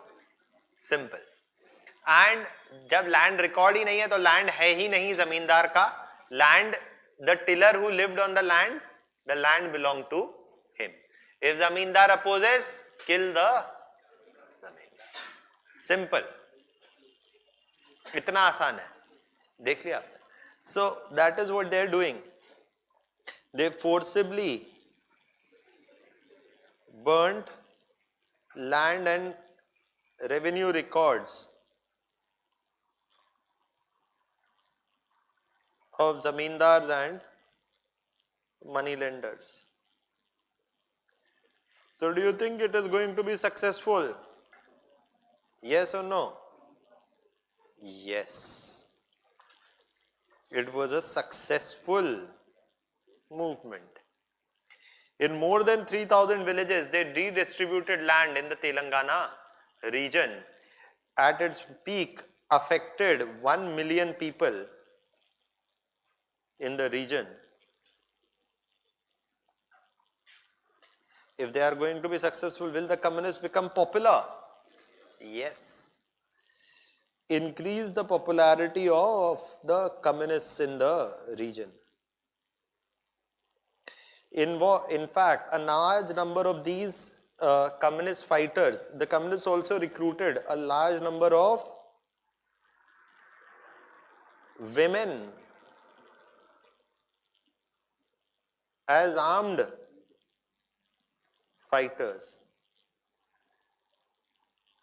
Women were also given training and they were also recruited in large numbers where? Within these communist armed guerrilla groups who took actions against zamindars and money lenders. Women also formed a part of this armed grouping. This is the reason that in the Telangana region the communists were popular and continue to be popular to this day, in the sense that 90% of the top Maoist leadership comes only from one region, that is the Telangana region. Even today. Okay, that shows their popularity, something that they've managed to hold on to in this region because of the positive redistribution of land that they brought about. हो गया, ये भी रुक जाइए, थोड़ा सा महिलाओं के बारे में जानते हुए आगे जाइए. Last few things about some women organizations. Did we discuss All India Women's Conference? Okay. So देखिए 3-4 आपको नाम पता होने चाहिए. One, the Women India Association, ये तो पता है? Yes or no? No, ये भी नहीं पता है. तो ये देख लीजिए. Women India Association. देखिए कई चीजें छूट जाती हैं, उन्हीं को छोटी छोटी चीजों को हम जो बिखरी हुई हैं, we are collecting them together. Women India Association formed by anybody? Margaret Cousins and Annie Besant. Formed in 1917. The Women India Association argued for what? Voting rights for women. Property rights and inheritance rights for women. It is, who is a member of the Women India Association? Sarojini Naidu. Sarojini Naidu was a member. They are the founders. Sarojini Naidu is the member who led the women delegation demanding what? Voting rights to the Montagu-Chelmsford Committee.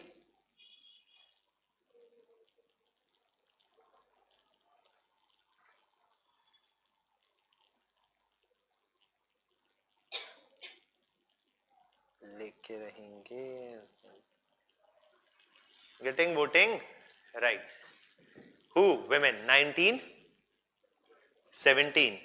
Right? We discussed in 1919 Act, Government of India Act 1919, women are getting the voting rights for the very first time. After whose representation? Sarojini Naidu. That's about what? Women India Association. Then there is another group, All India Women's Conference. All India Women's Conference, 1927. All India Women's Conference. This was a pan-Indian organization.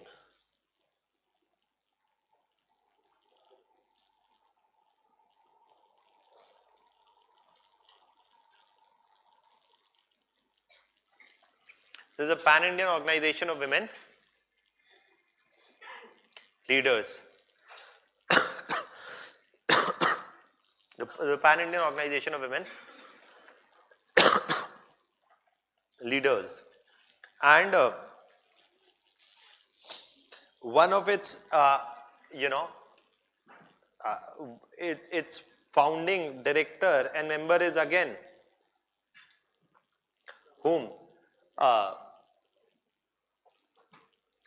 you see there one of the initial founders was also Annie Besant. Okay, Annie Besant was one of the initial founders of the All India Women's Conference, but in 1936 you see one very important individual. Her name is what? Anybody? She became the president of the All India Women's Conference. Sarojini Naidu नहीं है, कमला देवी चट्टोपाध्याय. देखिए कमला देवी चट्टोपाध्याय जो हैं, she was a very important Congress leader. Kamala Devi Chattopadhyay was an important Congress leader, but she was a prominent feminist. इनको ये दिक्कत है. She is afflicted by the disease called feminism, right? So she is a prominent feminist individual. She became the president of the All India Women's Conference also. After independence, she is also known for her contribution to what? Music, literature, the formation of the Sahitya Academy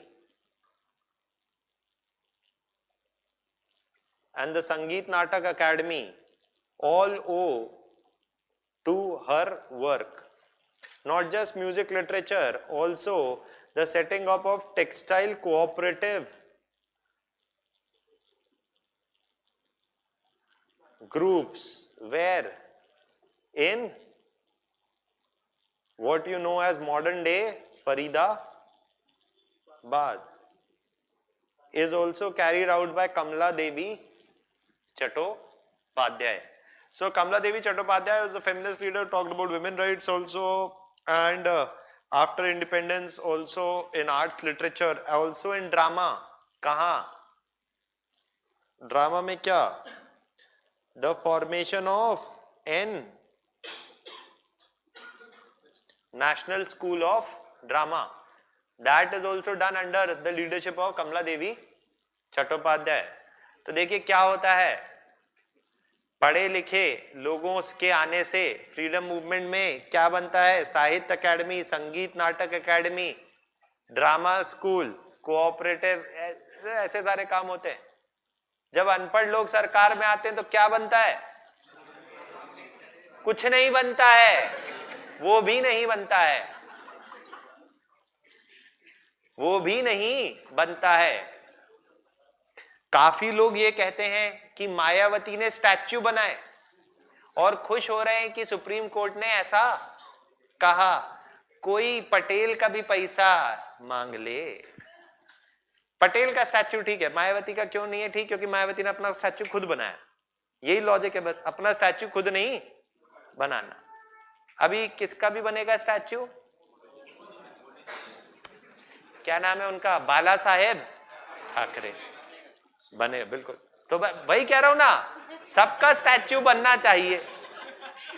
और कुछ बने ना बने देश में, बाला साहेब ठाकरे के नाम पे यूनिवर्सिटी ना बने, मेडिकल कॉलेज ना बन जाए,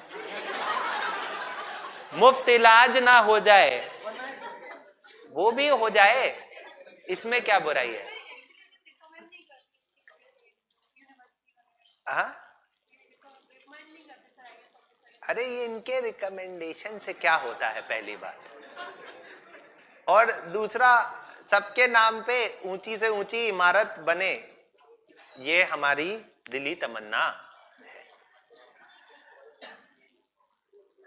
क्योंकि स्कूल, अस्पताल, ये सब बहुत हैं भारत में. इन लोगों के नाम पे भी बन सकते हैं स्कूल, अस्पताल, बट इसके लिए वो तो चल ही रहे हैं ऑब्वियसली. अभी बस जो एक कमी रह गई भारत में, वो सबके स्टैच्यू नाम के. बहुत सारे और भी लीडर हैं सब अपने अपने बनाते रहे, ममता अपना बना ले। पंजाब में नहीं है कोई स्टैचू, एक वहां पंजाब वाले भी किसी को ढूंढ ले, कोई तो होगा, भगत सिंह का स्टैचू बना दे। अगला ये हो सकता है, ऐसे ऐसे हर जगह स्टैचू बना ले, ये मेरा भी रिकमेंडेशन है। पर ये स्टैचू भी नहीं बना पाई, ये तो ड्रामा व्रामा का स्कूल बना गई। ओके, तो कोई नहीं। So this is about Kamala Devi Chattopadhyay, largely completes your topic about women. एक इंसान जिनकी मैं इसलिए इज्जत करता हूं, इसलिए नहीं क्योंकि उनके व्यूज की, लेकिन वो डरते नहीं है किसी से।